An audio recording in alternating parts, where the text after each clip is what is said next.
Do you know Sons of Anarchy? Yes, I do. Think that if they went through a zombie apocalypse. So thank you everyone for coming. This is Mr. Autism, and I'm here with Eric. Say hi to YouTube land, Eric. Hey, YouTube. Well, you have to talk into the microphone. Oh, sorry, my bad. But you can talk softly. Hey, YouTube. So Eric has agreed... stupid thing. Eric has agreed to... Hold on. I'm going to try and tighten this thing up. There we are. That is much more professional. So Eric has agreed to let me interview him. Now, the whole purpose of these interviews is to interview people on the autism spectrum and what life is like for each of them and just let them share themselves. Now, I met Eric doing Dungeons & Dragons at Game Haven in Bountiful. Mm-hmm. And just so you know, Eric actually has a real job. Mm-hmm. Like you know, one of the reasons I say this is because so many people on the spectrum don't have jobs. And it's always good to see someone who has a job, who's like one of us. Right. So I just wanted to ask you, Eric, where do you work? I work at FedEx Grounds at North Salt Lake. And what is your job at FedEx Grounds? Normally a package handler and dealing with everyone else's stuff. I'm trying to be as PC as possible here.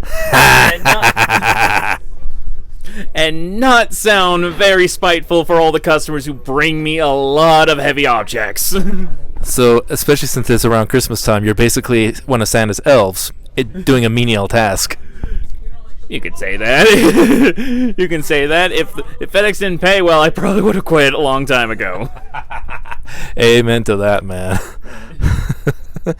So, what got you into Dungeons and Dragons?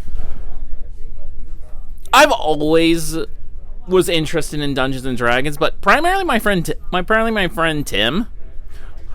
Tim introduced me into it. Started me on a few campaigns. My first character was Alan Hart, I could say now, lawful stupid paladin. I love it. I was more focusing on trying to win the game than actually starting to roleplay. I did not get into that. And I didn't touch D&D after that, but I started watching D&D on YouTube, class guides, Critical Role, other stuff related to that. D&D TikTok, way too many D&D TikTok. It wasn't until my dad decided wanted me to do D&D here because of the D&D Adventures League. That's when I met our DMs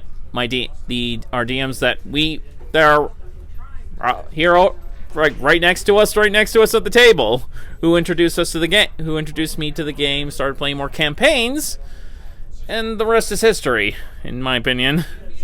That sounds like a pretty good history to me. Right. So, what are some of your other hobbies outside of work and D&D? Okay. I have a lot of hobbies, but mostly video games, anime, anything horror related, horror movies, horror stories, creepypastas if they're good enough. What's the most recent video game you've been playing?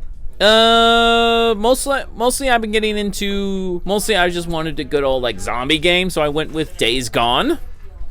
What is Days Gone? Days Gone is do you know Sons of Anarchy? Yes, I do. Think that if they went through a zombie apocalypse. I love it. And you kind of get a general idea of what that is. So, since you like, what's it called again? Days Gone, which is basically Sons of Anarchy through a zombie apocalypse, then I'm almost scared to ask, what is the most recent anime you've watched? Ooh, that is... If you're thinking it's some sort of creepy horror anime, sorry to disappoint you, but no. I've been getting into... I recently just been watching season 2 of my favorite isekai, The Faraway Paladin. Which I'm so happy it actually got a season 2. Yeah. So can you briefly describe Faraway Paladin? Okay, Faraway Paladin is more like a traditional fantasy anime. It's one of those isekais where it's you don't really need to be an isekai. You don't have to. It's not required of you. But because the story is about a character named Will's Merryblood, who was raised by three different types of undead in an undead city. Undead city, and you said it wasn't going to be horror related at all. It's more wholesome than you think. It's more wholesome than you think. Because instead of because they raise him in how to be a strong warrior, a powerful magician, or he is a paladin because he's both a fighter, a cleric, and a wizard at the same time. That's useful. Right. And I'm gonna stop myself because I can get into deep with the lore because I understand very well. I used to do that with Lord of the Rings and Star Wars all the time.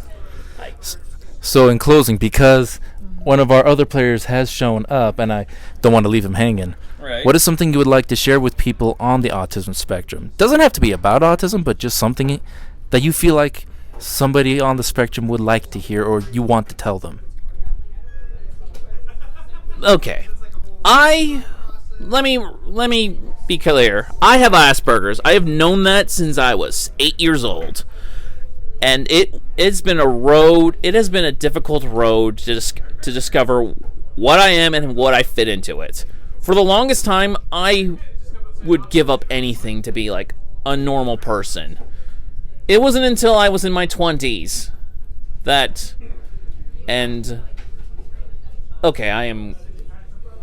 I so desperately wanted to be normal, so desperately to be everyone else, because it was so hard being me.